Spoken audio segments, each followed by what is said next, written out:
Spotify going.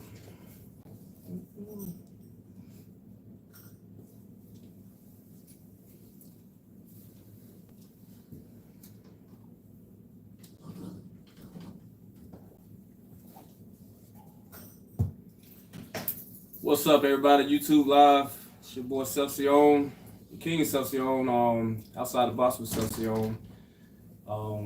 Apologies for last week. Took a little intermission, but we back. We will probably run like 2-3 episodes back to back this weekend. So make sure you stay tuned to that. Today I have a very, very special guest. Man, I was on the yard with y'all. We got out probably a couple months apart, something like that. Yeah. This is our brother Bowden, L, aka Blessed. Welcome, sir. Yes, sir. And then we also have my brother here, Tommy Green. Everybody know. What's up? Welcome to brother. Yes, sir. So yeah, we gonna this episode is called On the Yard. Everybody here has been on the yard, so we're gonna have some real conversations about on the yard. Also, que ondo mi gente, bienvenido a Outside the Box con Siyon y gracias por el apoyo. Way pa. All right. So we're gonna jump right into it. So Bless, that's how I know you're on the yard. Tell the people about yourself and what you believe in and everything like that. Indeed. I'm Brother Bowden L. On the yard I've been known as Blessed, and I believe in, that truth, the truth, that silver cord that, that binds us all together, and because, the great God can't be put into a box, so. That's right, outside the box. Indeed. As a man unfold, as God unfold, so, right. So as long as you continue to seek, you continue to unfold and your mind will continue to develop into a greater understanding. Mm-hmm. But nevertheless, me and brother Seth was on the yard, I've known his brother for a long time. Yeah. We done been through a lot of tough situations, where a lot of people tapped out, concerning well, we'll get into that. Yeah, we'll get into that. Yeah. So explain what's your attire you got on, the 7 and the moon and the star. Indeed. Yeah. This is the star and the crescent. These are symbols of my organization, as well as Islam. And it is the ancient way of life of our ancient forefathers. And we just simply practice peace. And in the Quran it teaches us that the final abode of Allah is the house of peace. And you can equate that with the word in Jerusalem. Jerusalem, if you break it down, Jeru means house, and Salam means peace. So, this is going back to the root, going back to the soul core of things, because as long as you have peace with all mankind and with yourself and with the great God, hey, that's the way of life. It's the way of life, yeah. So let me ask you a question. How long was you incarcerated? 16 years. 16 years. Okay, so you went in when I was 17 years 17? Wow. Okay. Wow. So before then, was you into any type of religion or anything? I was raised a Christian. Okay. My mother was a pastor. She had 2 churches, one in Philadelphia and then one in North Carolina. Okay. So when you first got in, like what was your practice when you first got in? Well, pretty much when I first came in, I can't really say that I was a wholehearted Christian, but nevertheless, I would say I was a seeker. Gotcha. And I had to find my way. Right. Yes, sir. So just going through a lot of that struggle and pains and adversities forced me to, just look beyond what I've been taught. And I had to discover that truth that wasn't outside of myself. It was in me. And so. I can get into a great deal of a lot of experiences that right. I've been able to go through and encounter to develop that understanding of who I am and who the great God is in us. So what would you say, like, what moment can you say that you when how can I say it, like when you got to the point where you got outside the box a little bit, when things started something ain't right, or you start really seeking, You know what I mean? When I was in close custody, Mm-hmm. when the four walls was closing in on me, I was between a rock and a hard place, literally. Yeah. You know, and I fell into a place of great depression. You know, and just realizing that, man, I'm in here for this long time, and family and friends and so forth are not promised to be there, and I was already seeing them, dwindle away, and stuff like that. So I had to really let go of the reality that I once knew, and I had to really face the reality that that was before me, So, and the only way that I could deal with that and learn to deal with that was to let go. That's right. Because I couldn't hold on to the outside world while I was going through what I was going through. That's right. That's right. Because when we was in there and everything, you had so many distractions. You got the phones, you got the hustles and the blocks. You know what I'm saying? You got the distraction with the COs and so many distractions. So like, what kept you like focused? What kept you away from distractions while you was doing your time? Making my mind up. I think I can say for myself that being incarcerated, it taught me to come to a point where I had to really make that decision, which way I wanted to go, and that was more of accepting who I was. Whether I want to be a violent person or whether I want to be a positive individual. Right. But easily I could have gave in to being ignorant and lose my mind and carrying out anger and all the things that I felt in my heart into others. But I said, that's not who I am. Right. And that wasn't the way I was raised, and so the only thing I could really draw from was my mother's example, and it gave me a lot of, strength to be able to, deal with that adversities, Okay. You want to add lib on that question? What was the question again? I'm sorry. Basically what I asked him was like so many distractions, while we're in there, you know what I'm saying? Right. You got like, it's just like, you have the hustles, you have like, just so many distractions from the phones to the TVs to like a lot of different distractions. Like, and I was asking him like, what kept him like focused on his like spiritual journey, spiritual walk. Oh, gotcha. I think more so for me, the feeling of desperation. Like, that's why I got lost in what he was saying, because I could really relate. Like, especially when you said the part about not knowing who was going to be there when you get out and so on and so forth, and the things you lost. And that's what made me really buckle down and seek my spirituality. And I warred with it too, like, because I went in a Christian, and like you said, right. I think we all did pretty much. Practicing Christian, but that was my beliefs when I went in. Yeah, I could say I know when I first processed, like he said, I could add up on that where he said he's like he had to make a decision. You know what I'm saying? Like, and when I first went in, like you said, I said when I sat in the block, I looked around, I was like, you know what, I could do this the way I know how to do it, or I could do this the way I'm supposed to do it. You know what I'm saying? And I sat there, and it's like sized up, blocking everything, looking around, and so I'm like, at that time, I'm like, I'm picking, you know what I'm saying? So next thing I know, like 5 minutes later, Siyon came in there and called like, church call, everybody remember church need to get in line. And I knew right then, I was like, that's the way I'm going. And once I went and got them books and everything, I never looked back. You know what I'm saying? I never looked back. And like the start of the journey was like overwhelming, you know what I'm saying? Because I never read, I never like did my own research, never studied. So once I started diving in and started like learning for myself and like really having a relationship with the Creator on my own, it was overwhelming. Yeah, it was overwhelming. But so I'm let me see. Yeah, before we go break, I want to talk about this. Like, so we was at Wake together, right? Yes. So, like when I got there was in 2019. I don't know when you got there. About the same time, yeah. And probably like not even a whole year, but maybe close to a year. That's when the COVID came in, and like I don't think people understand like how hard it was for us in there with that COVID. I mean, I know that had it rough out in the world. Don't get me wrong, but in there, it was something serious. And they even like it's like they try to force us to do certain things you know, even if your belief was not for that, like they tried to force it. And the actual term for that is called the cow method. The cow, yeah, the cow.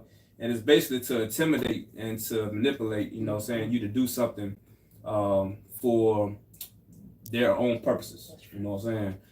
So I'm gonna let you talk about that a little bit. So, you know, what do you remember during that situation when the COVID came when you was in prison? Oh man, it was definitely a trying time, and I can say there was a general test for everybody's, you know, foundation or your belief or faith, you know, or walk of life. And I looked at it out that lens because, you know, when you look around yourself, you obviously notice that, you know, people said that they believe in whatever they believed in, but didn't realize that, you know, okay, they're being put to the test, you know. You know, and no pun intended towards those who took the shot. You know what I'm saying? You did what you felt that was right for you, you know. But nevertheless, for a man of faith, for a man who is spiritually in tune, you know, I trust in the one who gave me this existence, first and foremost. You know, he is the remedy and the solution, you know, to every problem or every sickness or disease, you know.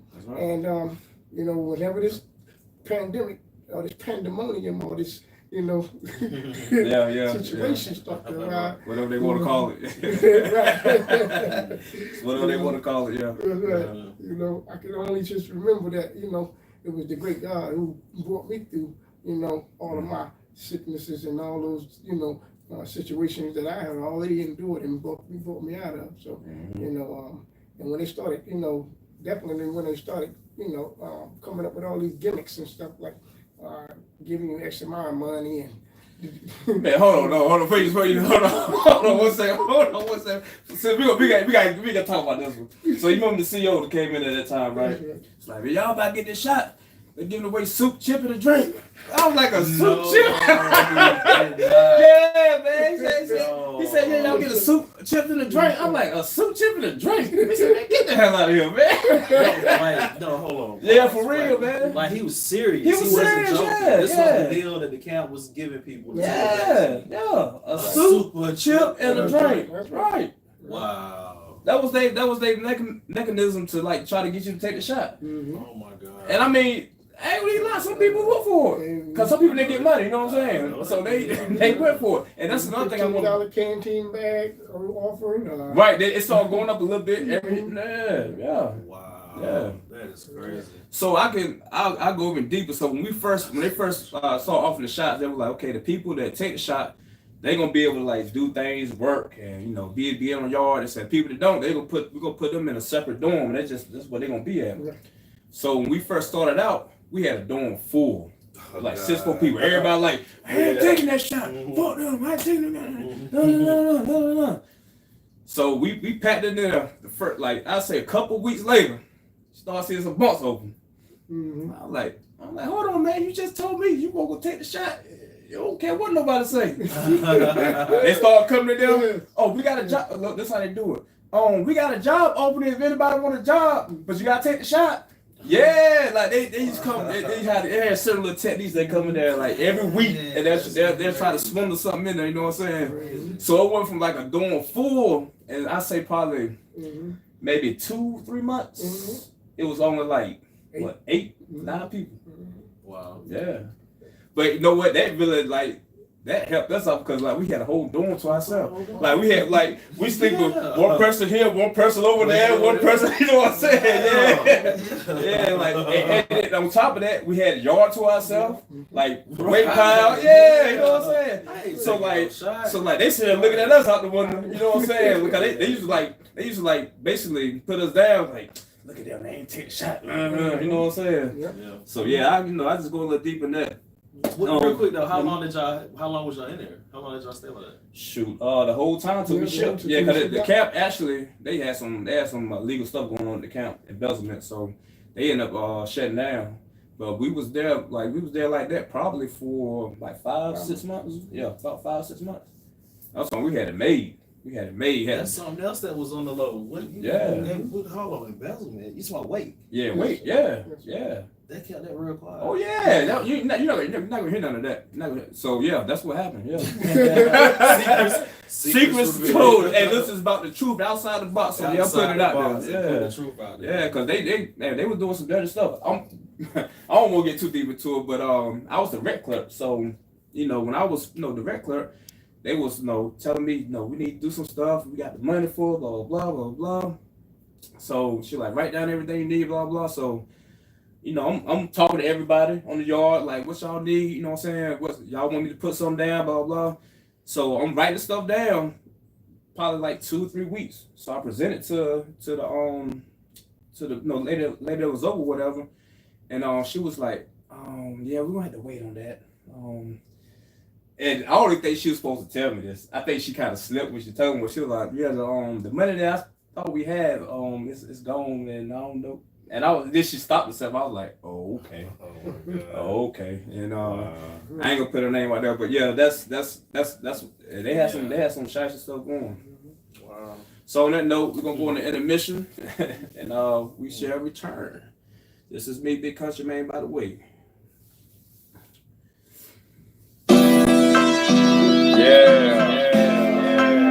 Got the Carolina blues here. You know what I'm saying? For everybody going through problems, struggling through life. You know what? It's gonna be alright. It's gonna be alright. It will be alright. It will be alright. We gotta take life one day at a time. We all go through pain and struggle, so never whine. It's all a test in the way, so we gotta grind. Everyone here for a reason, have an open mind.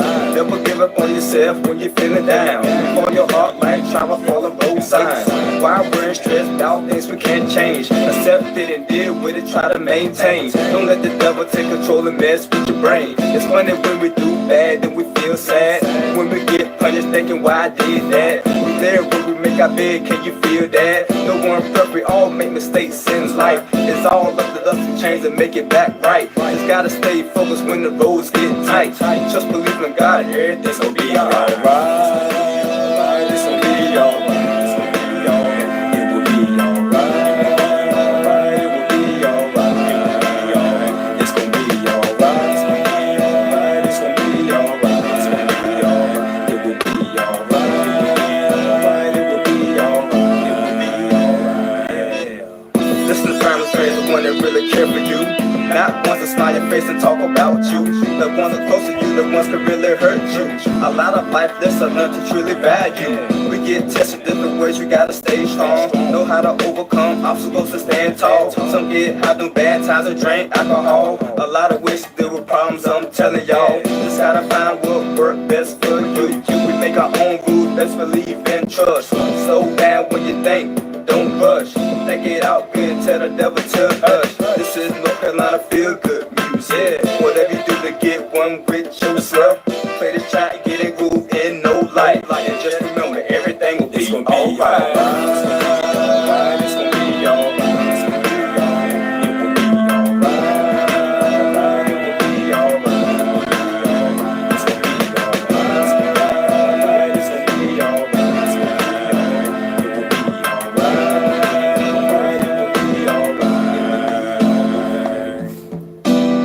Alright, baby, you know what I'm saying? Keep your head up, keep your head up, keep your head up. Don't never fall. That's what they want you to do. They want you to do. You gotta keep going, cause it's gonna be alright, you dig? It's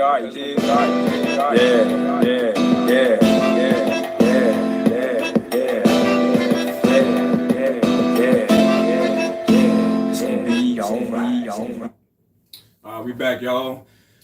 Welcome to Outside the Box with Seth, Siyon. All right, so now we're gonna talk about when you let's talk about let's go even farther than that. So let's go a week in before you got out. What was going through your mind, being in 16 years and a week before you about to get out? Well, good thing, I'm glad you asked that question. Because being incarcerated taught me not to be content with being at one place and not adapting you know, because at any given time, I realized from my first lesson that whenever I was incarcerated in Foothills, close custody, I never saw myself actually leaving, you know, and I began to make that place my home. And when it was my time, it was hard to leave. It hurt, you know, but that was a lesson that I needed to have to go through, because it taught me to wherever you do, wherever you go in life, you know, you got to be ready to let go, adjust and adapt.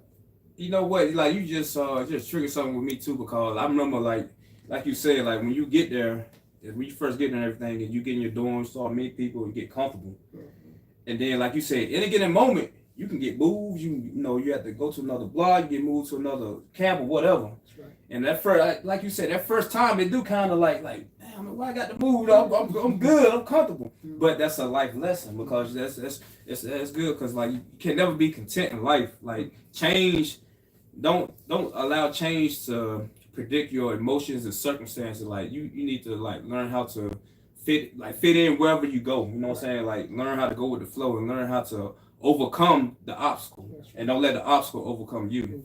That was a good point. Can you add my last week? No, well, I'm just saying, like, as far as like change in general. Yeah. Was you like that too? Like as far as like switching dorms or switching camps, stuff like that, or did you experience that in it? Yeah, I mean, I like to think like, man, I can survive anywhere. Right. And why do I feel like that? Is because of those experiences. Right. Switching from different count, having to adapt to different situations, different circumstances, different people. But at the core, you know, you'll always be you. And I feel like if, you know, you're 100 with yourself and your circle or whoever's around you at all times, you're gonna always be all right, and you're gonna always figure out a way to survive, a way to manage, whatever. So yeah, I can definitely relate. All right, so let's go to your last week. What's going through your mind that last week you about to get out? Yep, the last week, pretty much, you know, allowed me to reflect on my lesson that I learned about being prepared to let go. And, you know, I'm originally from Philadelphia. And so, you know, 3 months before I got incarcerated, my mother passed, you know. And so really, my family, all of them is in Philadelphia. Okay. So you was I am in the state of North Carolina basically by myself. You know, so I was going to go to a transitional house down here in North Carolina, and I didn't know where they were going to send me, but I was prepared. Right? I remember we talked about that too. Yeah. I was prepared. And I can say this, like I remember your last week. You know, we was like talking, man, like you looked like you was free then. Like you was already like out. You know what I'm saying? Like you just had that glow, I guess. You know what I'm saying? And that was like, I was like so. And I can go back to, I remember like even my experiences like that last week. It was, you know, a lot of people say that like they get anxiety, or they like anxious. Like I didn't have that. I was at peace my whole way out the prison. Even when I got out the prison, I was still at a like overwhelming peace and like an overwhelming gladness. You know what I'm saying? So I didn't never experience no anxiety or no anxiousness or nothing like that when I was, you know, even, you know, knowing I'm about to get out in the last day. You know, I mean that, you know, that day you about to get out is like, your mind is racing. I know for me anyway, I can speak for myself. My mind was racing because I'm thinking about like what I'm gonna do, what I got to do, what I need to do, and stuff like that. And in the end of the day, I just should have been focusing on just me being out. You know what I'm saying, and embracing that part. You know what I'm saying. So let me ask you this question: like, so once you got out and everything, like, and you've been gone for 16 years, like, how's the world like? How the world changed since last time you was out? It's a loaded question, lady. I mean, what was like, just walking around and stuff what was like you? So what was the year span first? Because I'm trying to figure out like what was going on at the time. So you went in at what year? 2006. 2006. Got out in 2022. So from 2006 to 2020, yeah, that's a lot of years. That's a big technology gap. But Yeah. No, it's good. Yeah. So what? Let me see. Cell phones out there, yeah, they were, but it won't like nothing like it is now. I think we had to flip joint.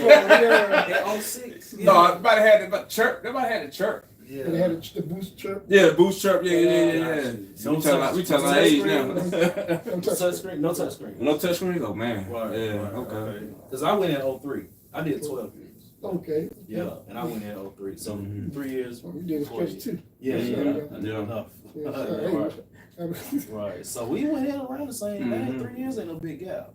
Yeah. So I'm gonna focus more on the world. Like, how's the world like as far as the people and that? You know what I'm saying? Like, brother, when I came home, for me, I think that, it goes back to the philosophy about the pebble in the brook. You you throw a rock in the water, and it set ripple effects. So, I thought, for me, it depends on you, and I think we talked about this before, about Rocky Mount.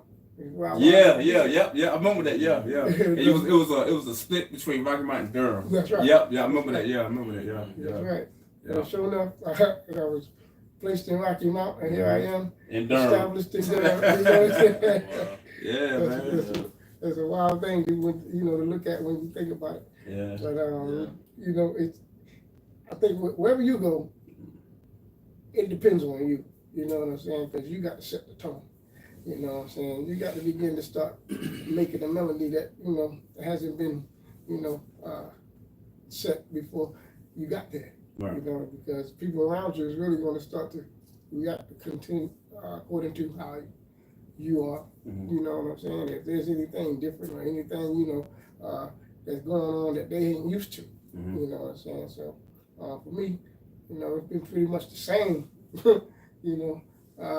when I was incarcerated, talking to people and being able to, just do what I love to do most is uplift people, and edify people.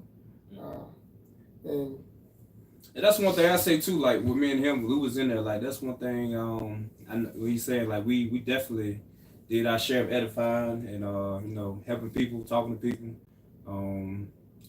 just being spiritual leaders, you know what I'm saying? Because anybody can be a leader, but you got to have that spiritual mentality to actually walk in the true position of a leader, if that makes sense. Yeah. So what I want to ask you is, like, once you got out, like, what's some things that you accomplished and things that you want to accomplish? You know what I'm saying? Well, first I wanted to legitimize everything I did. I never had a driver's license and stuff like that. So I did have a state ID at 17. However, I wanted to get my ID. I wanted to get my permit. I got my driver's license. I got my apartment. I got my house. I got my car. So I was making sure, indeed. Thank you. And I was just making sure that I stayed focused on what I needed to do in order to get those things that I needed, established in my life. It was difficult, but nevertheless, been through it, man. You overcame. So anything now you put to your mind, you gonna accomplish it. That's right. Yeah, you gonna accomplish it. Yeah, that's right. And like I say, even with Tom, he been out, got under 15, and he has a great track record right now. Yeah. Yeah, I'm proud of him, man. Like, tell it again, man. That's how you can talk about that all the time, man. Yeah, talk about it, man. Yeah. I appreciate it. But I've done it before. I know, but I'm just saying, man. But he don't know. I got out, got myself together. Too, came home after 12 years. Within 6-7 months, finally found a steady job. Moved up the ladder, went all the way to assistant operations manager for a company that sold for $20 million. Left that, ended up at the health department, and now I'm a program manager for the health department, running a program that works with formerly incarcerated people, provide health care. Then started a business, so do that on the side too. Me and my business partner created a curriculum to teach guys how to be successful post-incarceration. called Success While in Transition. Quick plug. Yep. Success While in Transition.org. Check us out. Everybody calls it SWIT. And yeah, so life is good. You know, I mean, it ain't great. Got some ups and downs like everybody do. Life's me too. But I'm a long way from the yard. And that's I'm doing a lot. Yeah. All right, so I want to make awareness of something. So, like, you know, I don't know if I've really done this, so it's not be do. So, what's some things that you want to tell the world, that, like people that have never been in prison, things they might not know that goes on in prison, things you want to make aware of what's happening in the prisons, especially here in North Carolina? Well,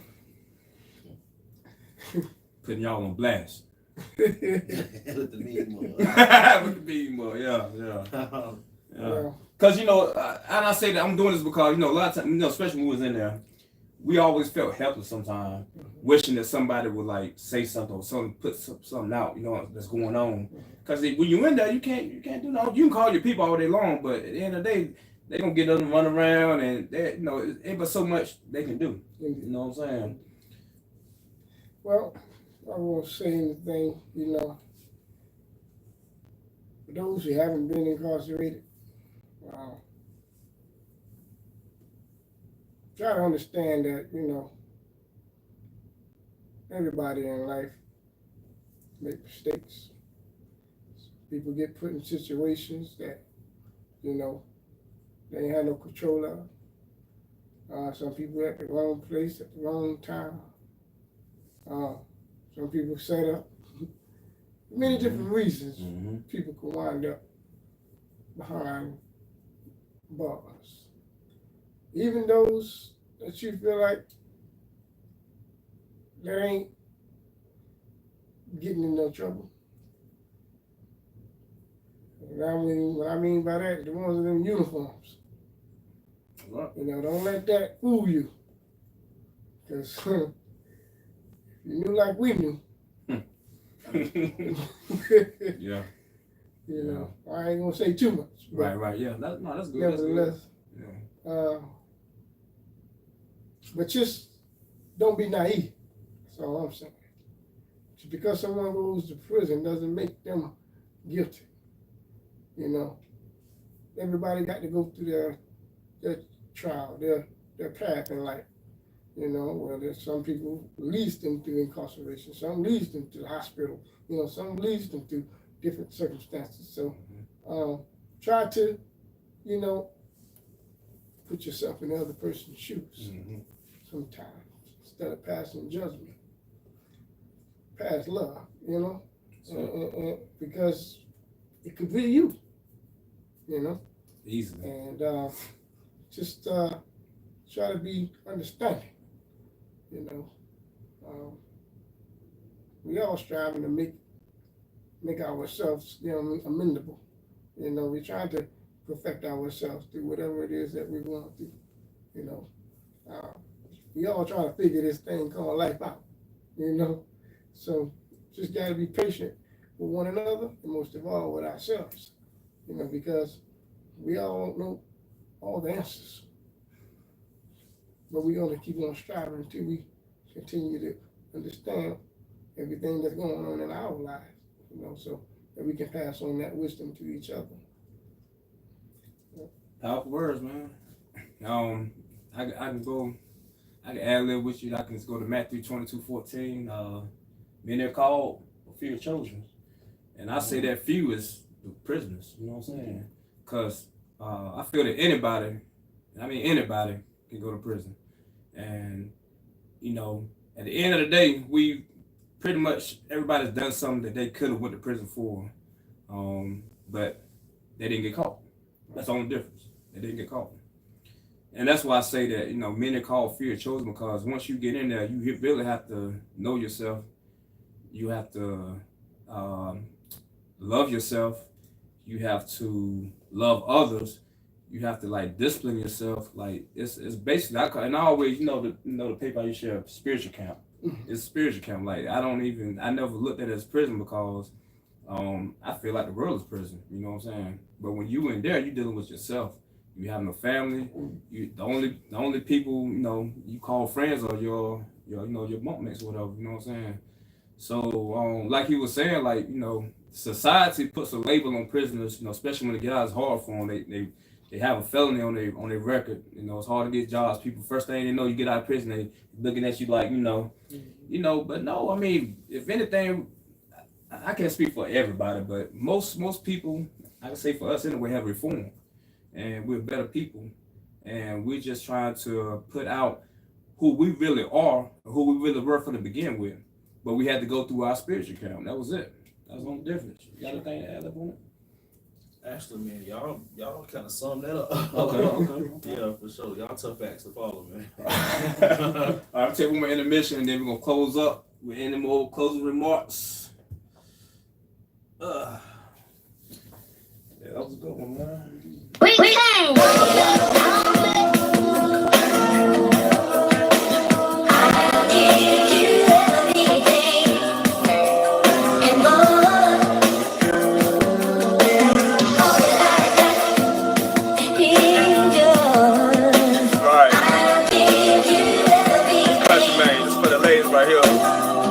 That special one. Since the first time I see you, I knew that you were destined to be together forever. Too many brothers, the most amazing thing I ever felt in my life. I knew right then, baby, that you were gonna be my wife. I remember the first encounter when we shined from each other, but even then we couldn't resist one another. It was raining outside, you were no brother. I took care of you like that glass you went Cinderella. From then on, you was my queen, I was your king. Nothing coming but babies in between, yeah. White picket fence with a house in the country with 3 or 4 kids. We both had careers that we dreamed. Together we conquered both of our dreams that we made it successfully, seeing a lot of green. I was your chocolate, chocolate was my cream. Together we made it one on through eternity.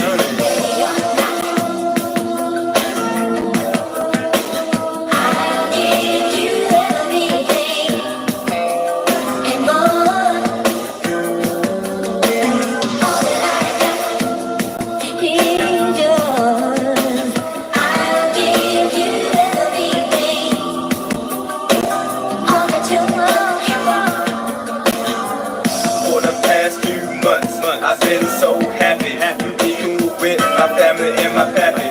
Being a city girl, me being a country boy. Accepting me for what it was when you didn't know.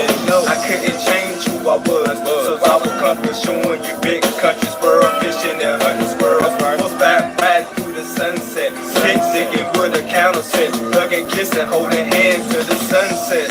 Just you and me in our own world, like Adam and Eve. I'm the tree and you the leaf. Together we gon' change the story of sin. We're born again to the end. Not really, cause in heaven we will be one again. Wanna take it back to our green. Happy times will never end when it comes to you and me. Cause we were meant for each other. Can't nothing stop if I'm gonna start. Feel my heart so it won't stop.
Got more coming too now.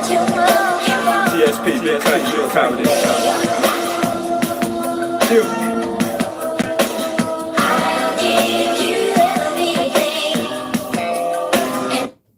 We back, y'all. First of all, everybody live, appreciate y'all tuning in. Outside the Box with Siyon, featuring Bless, Tommy Green. This is part of the segment where we like close out. So if anybody has anything they want to say, it could be anything, any closing remarks, and I'd like to start with the next person. So the floor is yours, my brother. Well, I just want to give honors to Brother Seth and Brother Green. And sister here, I forgot her name. What's your name? Joy. Yeah, Joy. And also want to give honors to Federation of More Scientific of America, honors to the Prophet Nubuju Ali, founder of More Scientific of America. I want to give honors to Marcus Mosiah Garvey, and give honors to our national local officials, sheiks and sheikas, grand leaders and moderators, past and present. I give honors to flags and charter. I give honors to all the Moors here, there, and everywhere, and all true spiritual seekers throughout the world. And I just want to appreciate y'all for giving me this opportunity to be out here on this podcast with y'all, to be able to share, outside the box, experiences in life that we had through incarceration or wherever, life led us in, or whatever path that we went through. I do look forward to, hopefully one day, joining y'all again. Oh yeah, definitely. Oh, we know that. Yeah, for sure. Yeah. Just always an honor and a pleasure to be on your show. That's true. Been one of your dopest guests. It's an honor to be, brother. Mm-hmm. And yeah, man, y'all be good out there. Keep tuning in. Outside the Box with Siyon. Dope show, dope guest. That's right. Yeah. So I just want to end with saying, I appreciate you coming, being on this show, man. We talked about this many times on the block, on the bump, you know what I'm saying? Sharing each other's knowledge, speaking on Yahweh, speaking on all the different aspects of life, you know what I'm saying? Not looking tunnel vision, you know what I'm saying? Just getting outside and seeing all the light that's out there. Because the truth is out there everywhere, you know what I'm saying? You just gotta know. You got to know where it's at. That's right. And the only way you're going to know is if you do your diligence and studying and seeking it. Mm-hmm. So, yeah, man, this has been an honor, and I appreciate you being here. And we're going to definitely do this again. This is not the first. So, yeah, and I appreciate everybody that's tuned in. I like to end my shows. I haven't done this lately, but I'm starting back doing this. So, what I like to say is, love yourself. You know what I'm saying? Look in the mirror, tell yourself I love you. Exercise daily. Take care of your temple. Take care of the body. It was given to you, so take care of it, and it will take care of you. Also, go out in nature, experience nature and the essence of nature. Hug a tree. Go to the creeks and to the streams and just feel the water. You know what I'm saying? Because we are in a natural body, and nature is our supplier. Just like your cell phones charging electricity. We charge off of that nature. Also, tell your people that surround you that you love them, because tomorrow's not promised. We're here for the present. The past, we can't do nothing about it, and the future is not promised. So the only thing we can do is live in the moment.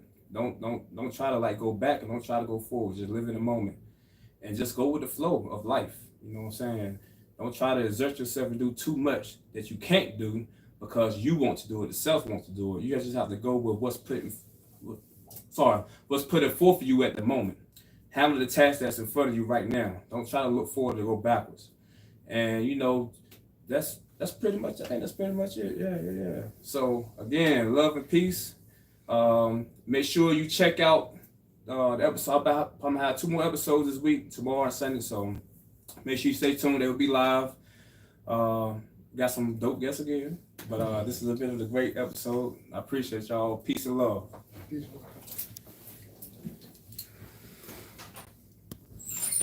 She gonna come in right at the